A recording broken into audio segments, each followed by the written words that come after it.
BPJS kamu nonaktif karena tidak ditanggung? Bagaimana cara mengaktifkannya atau bagaimana cara mengatasinya? Simak video ini sampai selesai. Let's go!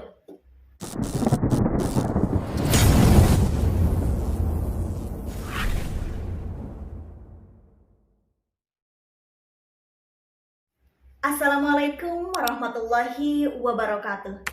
Selamat datang di Rili Channel, teman-teman. Channel yang membahas seputar administrasi pelayanan publik, dari mulai BPJS Kesehatan, BPJS Ketenagakerjaan, lapor pajak, Disduk Capil, dan administrasi pelayanan publik lainnya. Bagi teman-teman yang memiliki kendala atau permasalahan tentang administrasi pelayanan publik, teman-teman wajib untuk subscribe channel ini.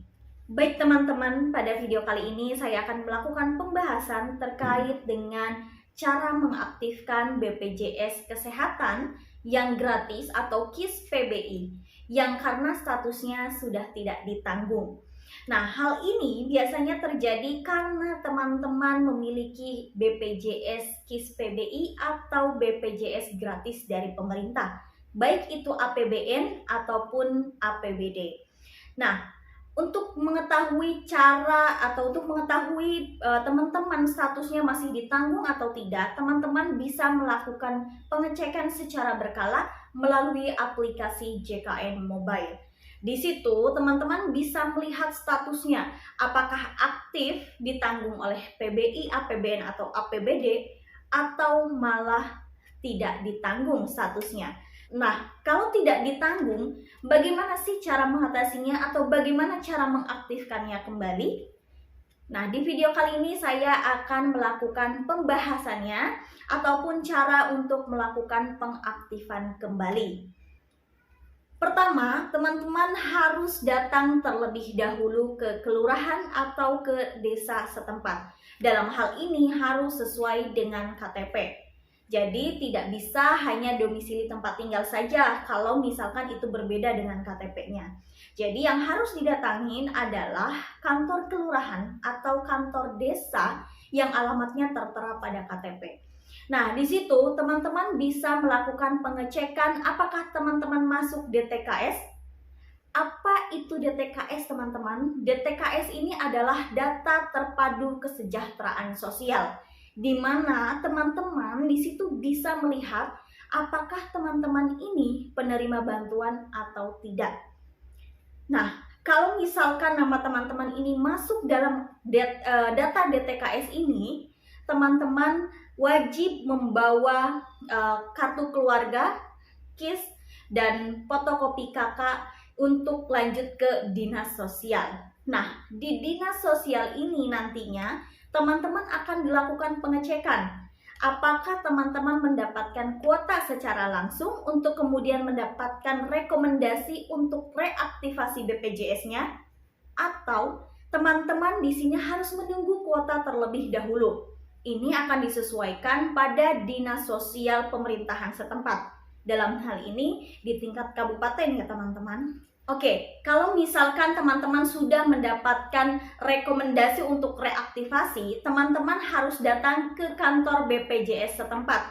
Tadi, kantor BPJS yang sesuai dengan KTP. Di situ teman-teman bisa melakukan pengaktifan kembali dengan dasar surat rekomendasi reaktivasi dari dinas sosial untuk kemudian diaktifkan menjadi peserta KIS PBI. Entah itu statusnya APBN atau APBD.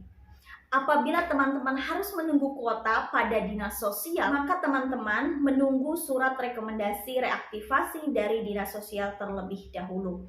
Untuk jangka waktunya, silakan teman-teman tanyakan kepada dinas sosial, karena hal ini akan berbeda dari satu tempat ke tempat yang lainnya atau per daerah itu pasti berbeda. Oke, itu kalau nama teman-teman tercantum dalam DTKS tadi. Lalu bagaimana kalau nama teman-teman ini tidak tercantum atau tidak masuk dalam DTKS? Dalam hal ini ada dua kategori. Yang pertama, teman-teman dalam kondisi sakit, dan yang kedua tidak dalam kondisi sakit. Kalau teman-teman tidak dalam kondisi sakit untuk mengurus kepentingan BPJS-nya ini, maka teman-teman akan diusulkan terlebih dahulu oleh pemerintahan setempat atau oleh desa setempat untuk dimusyawarahkan dan diusulkan untuk menjadi peserta dari DTKS ini sendiri.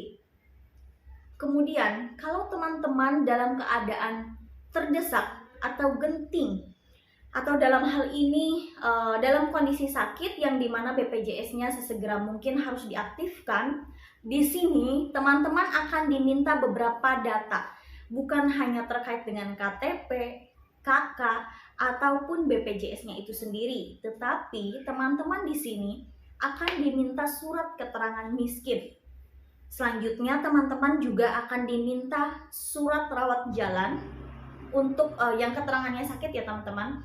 Surat rawat jalan dari layanan kesehatan, dari puskesmas atau rumah sakit umum daerah.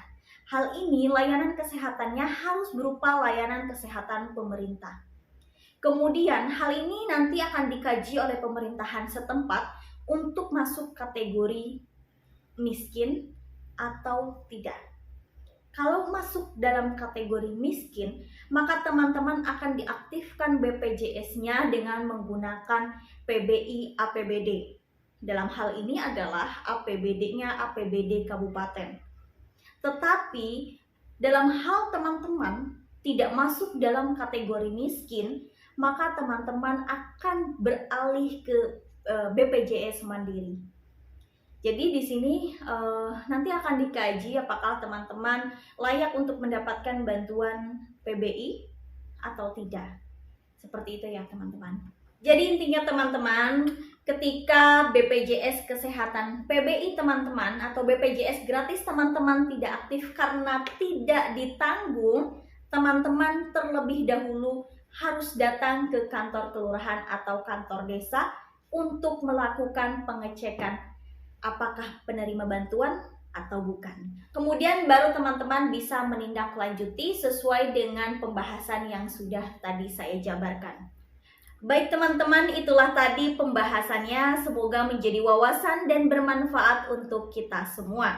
Jangan lupa dukung selalu Rili Channel dengan menekan tombol subscribe, kemudian like, komen, dan share semua video yang berkaitan dengan administrasi pelayanan publik di channel ini.